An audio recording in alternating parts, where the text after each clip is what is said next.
Halo semuanya, terima kasih telah mengklik video ini dan selamat menonton. Gimana kabar kalian hari ini? Semoga kabarnya masih baik-baik saja. Diberikan kesehatan, dilancarkan rezekinya, dan dimudahkan segala urusan-urusannya.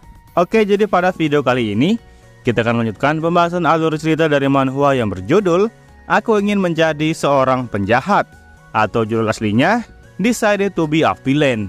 Video ini merupakan episode ke-11 dari episode-episode sebelumnya. Jadi, bagi kalian yang belum nonton episode-episode sebelumnya, silakan ditonton terlebih dahulu. Kalian bisa mengeceknya pada bagian kanan atas pada video ini. Oke, sebelum masuk ke dalam alur ceritanya, seperti biasa, jangan lupa untuk menyiapkan cemilan ataupun minuman di dekat kalian.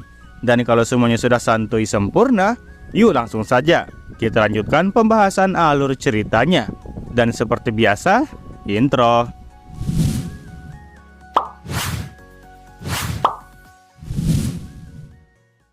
Jongsu nampak sangat terkejut saat dia merasakan hal menakutkan dari seorang bocah yang telah dibawa oleh Taejin. Ya, dia adalah Kim San yang sebelumnya sudah membuat perjanjian kerjasama dengan Taejin. Taejin di belakang Kim San nampak tersenyum ragu sembari menatap ke arah Kak Jongsu. Situasi krisis kini mulai datang untuk menghampiri Jongsu dan mengganggu singgasana yang telah Jongsu miliki. Oke, beberapa menit yang lalu, rekannya Jongsu sudah menghalangi Taejin dan juga Kim San buat bertemu dengan si bos. Sohyun bahkan bertanya kepada Taejin kalau apakah dia sekarang sudah gila. Apakah dia saat ini sedang menggunakan obat-obatan.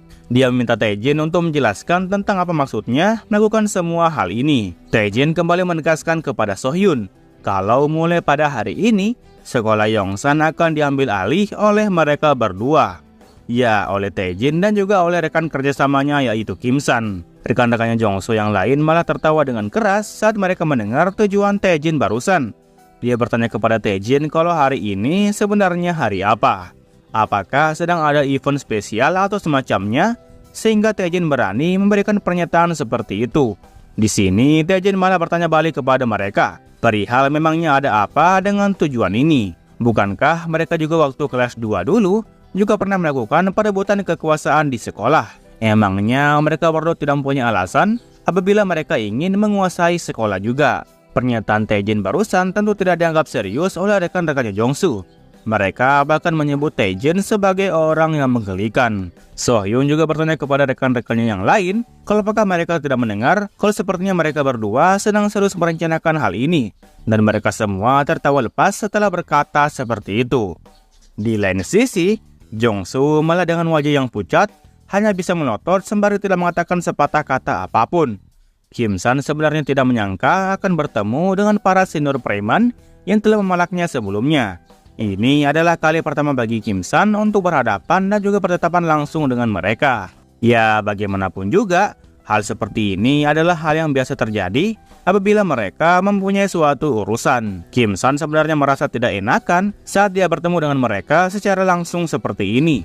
Kim San berpikir kalau apakah ini disebabkan karena mereka merupakan senior yang ada di sekolahnya. Melihat Kim San yang terus melirik ke arah mereka, salah satu rekan Jongsu pun kemudian mulai menghampiri Kim San dan menanyakan perihal siapa bocah dengan tampilan culun ini. Apakah dia merupakan kacung barunya Taejin? Sohyun bahkan tidak habis pikir dengan perbuatan yang dilakukan oleh Jung Taejin. Sohyun kemudian bertanya kepada bos Jongsu perihal bagaimana pendapatnya tentang dua bocah yang ingin menguasai sekolah mereka ini. Dia juga bertanya sembari tertawa perihal mengapa bos Jongsu hanya diam saja. Nah, meskipun Jongsu ditanya seperti itu oleh Sohyun, Jongsu tetap saja diam dan terus fokus dengan pikirannya sendiri. Dia di dalam hati bertanya-tanya perihal siapa bocah itu sebenarnya. Yang dia maksud di sini adalah Kim San.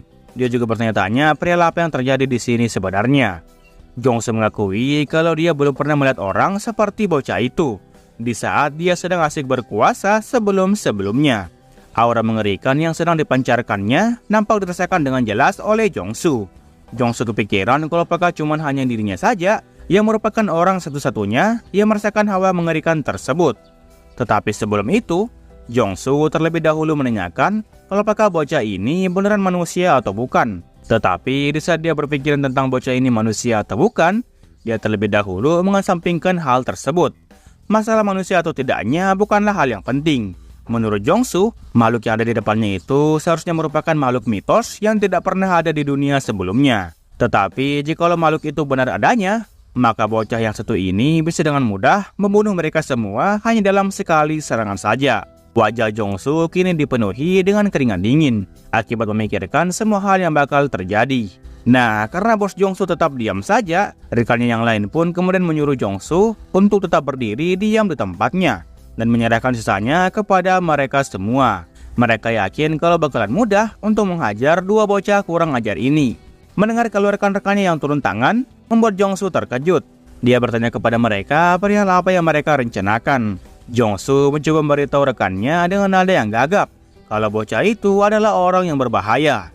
Namun karena Jongsu menyampaikannya dengan nada yang takut, rekan-rekannya pun tidak mendengar penjelasan dari Jongsu. Rekan-rekannya di belakang kemudian mulai minta izin kepada Jongsu untuk ikutan mengajar kedua bocah itu. Mereka juga ingin melakukan pemanasan di sore hari seperti ini. Yang lain juga bertanya kepada Kim San dan Taejin kalau mereka sudah lama sekali menunggu waktu yang tepat untuk bisa menghajar orang seperti mereka berdua. Jongsu kembali mencoba menghentikan mereka dengan mengatakan kalau bukan itu maksudnya.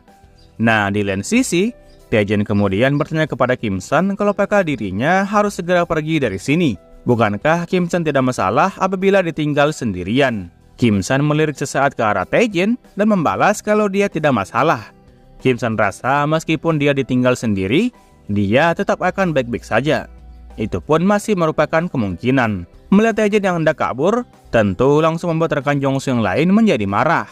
Mereka bahkan menyebut Kim San dan Taejin sebagai bocah kelas 1 yang tidak tahu diri.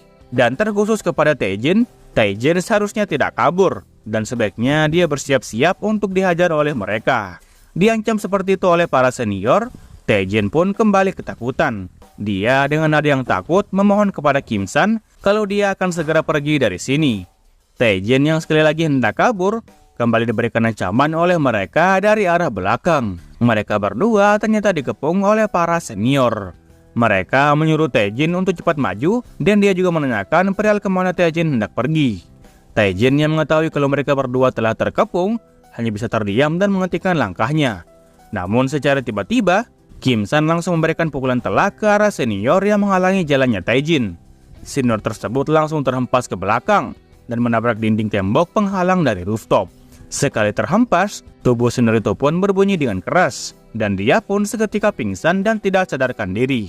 Melihat apa yang terjadi kepada rekannya, membuat yang lain otomatis ketakutan dan juga berkeringat dingin. Mereka bertanya-tanya satu sama lain perihal apa yang barusan terjadi. Kejadiannya nampak cukup cepat sehingga mereka tidak memperhatikannya dengan jelas.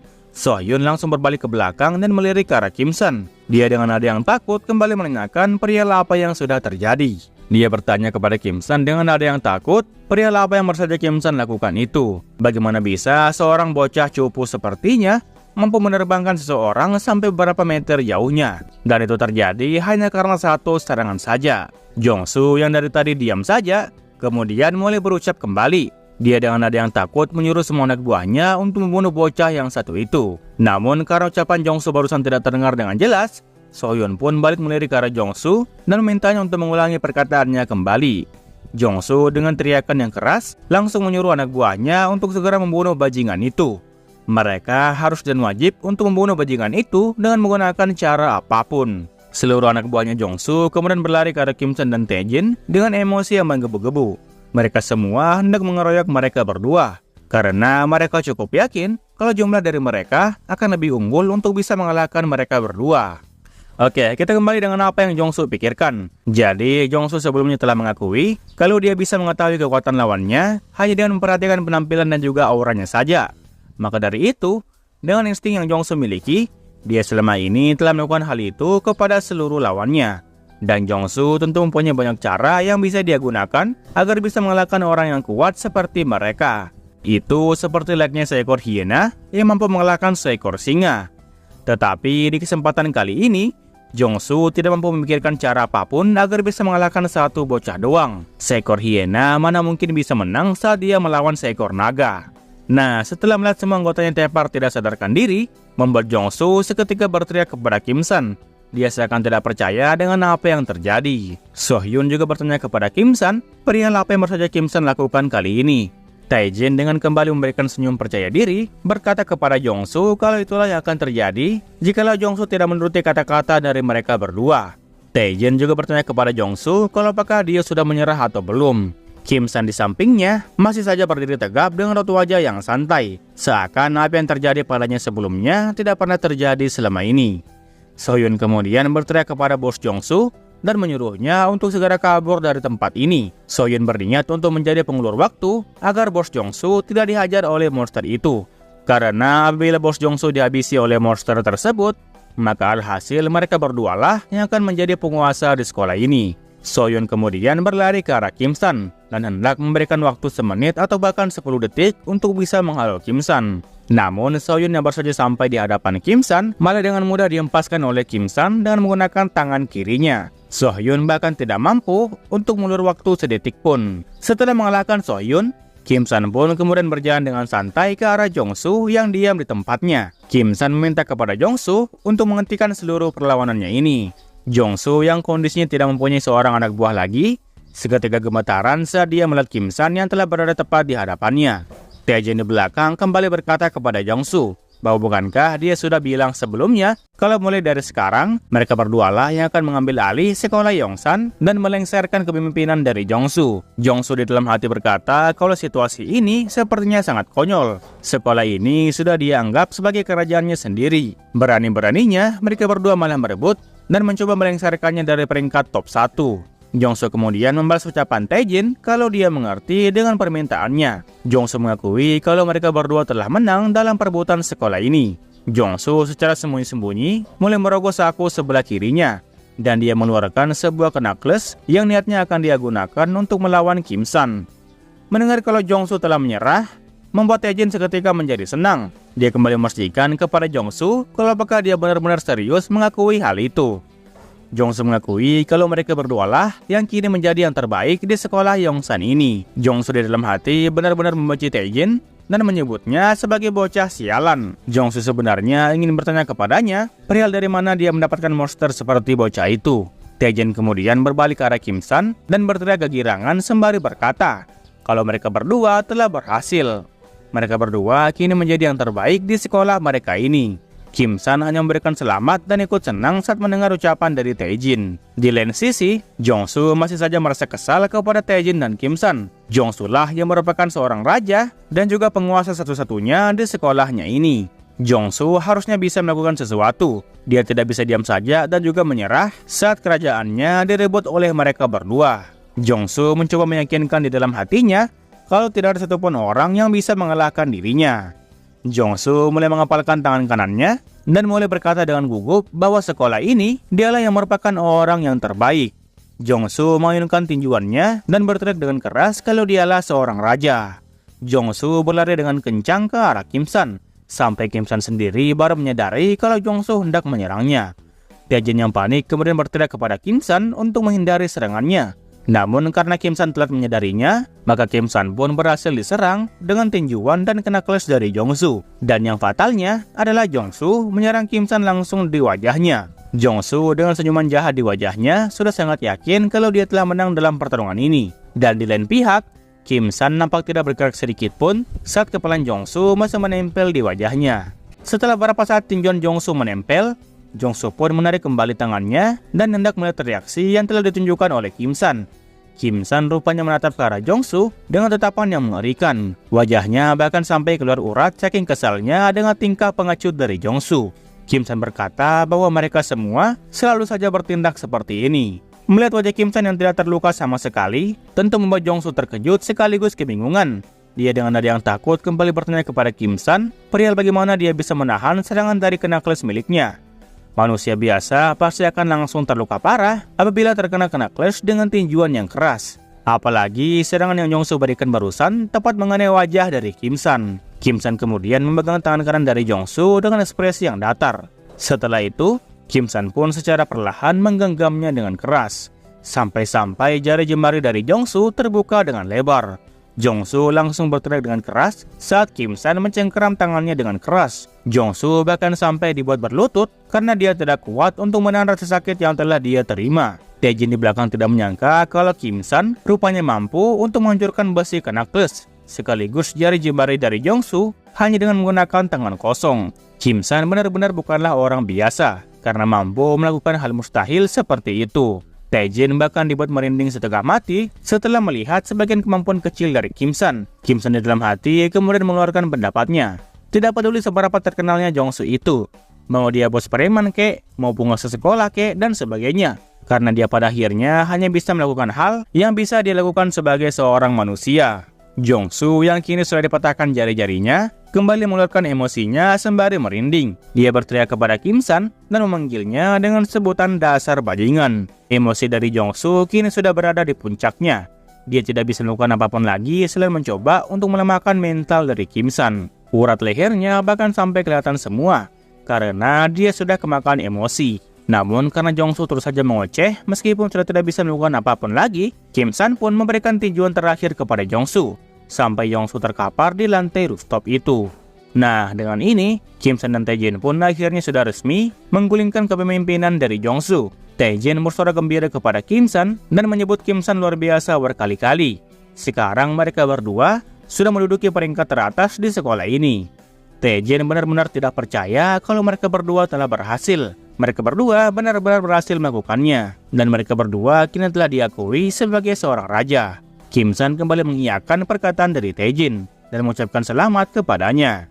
Taejin kembali bersorak dengan semangat kalau dia sangat menyukai situasi ini. Dia saat ini tertawa dengan lepas karena dia akhirnya menjadi seorang raja.